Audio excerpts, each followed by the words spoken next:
வைப்பு, வளர்ப்பு, பராமரிப்பு. நம்ம கிட்டத்தட்ட இந்த வரிசையில் ராஜேஸ்வரி அந்த அக்கா சொல்லி கிட்டத்தட்ட இந்த வரிசையில் ஒரு 10-14 மரக்கன்று மேலே இருக்கும். இடையில ஒரு தடவை வந்து பராமரித்து விட்டோம். இப்போ பார்த்தா வலைகளெல்லாம் ஆடு மேலே ஏறி நெளிஞ்சு கிடக்குது. கொஞ்சம் பராமரித்து விட்ருவோம். இடம் வந்து பற்ற செம்மியம்மன் கோவில் அந்த முன்னாடி. ஆனால் நல்லா வளர்த்துருக்குறாங்க. ஆனால் ஆடு கடிச்சு பாருங்கள், இதெல்லாம் நல்லா தளைஞ்சி வந்தது தான். முழுக்க ஆடு கடித்து காலி பண்ணியிருக்குது. அந்த பக்கம் நல்லா வலைக்கு மேலே வந்திருக்குது. சிறப்பாக இருக்குது. நம்ம பராமரிச்சுட்டு பேசுவோம். கிட்டத்தட்ட 14 கன்று வருது. 14 கன்றில் ஒரு 5-6 கன்றுக்கு மேலே சாஞ்சி தான் கிடக்குது. குச்சியெல்லாம் எடுத்து போச்சு. எல்லாத்தையும் அடித்து சிறப்பாக கட்டியாச்சு.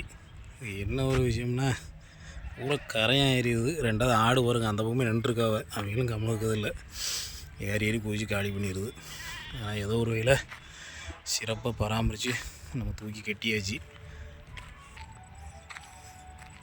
ரெண்டாவது நம்ம இப்படி ஒட்டுக்கா எப்போவுமே மரம் வைக்க மாட்டோம். 2-3 ஆளுன்னு வச்சா நமக்கு கொஞ்சம் வேலை எளிமையாக இருக்கும். வச்சதில் இந்த அரச மரம் தான் சிறப்பாக வலைக்கு மேலே வந்துருக்கு. தலை அருமையாக இருக்குது.